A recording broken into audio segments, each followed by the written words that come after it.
Hey everybody, what's up and welcome back to today's video guys. And today guys, I'm going to go ahead and be showing you how to change the color of an image in Pixlr. This is a very simple thing to do guys, so make sure to watch this quick and easy video till the very end, follow my steps correctly so you can make sure this works the same for you and that you can do this yourself. But yeah guys, let's get straight into it.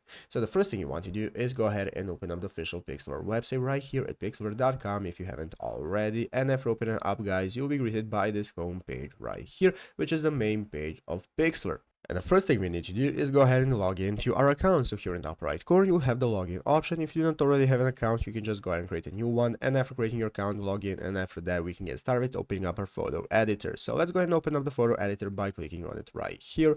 And after opening up the photo editor, it's going to open up this new menu page where we can get started opening up our image. So click the open image option to go ahead and select the image that we want to use. I already have my image right here. And as you can see, it's now going to open up in this format where at the left side of the screen, we can see the toolbar with all the effects and options we can use, such as arrange, crop, cutout, and so on.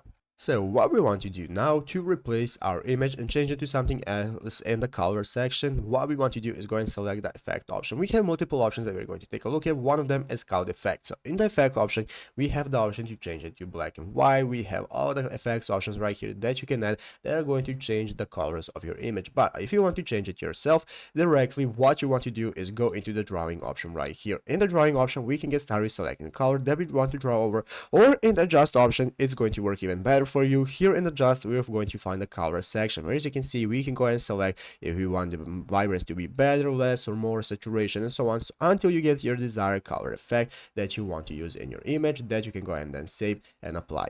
But yeah guys, basically that is how to do it. So I hope this video was helpful. If it was, make sure to leave a like, subscribe to the channel. So guys, thanks for watching, take care, and bye.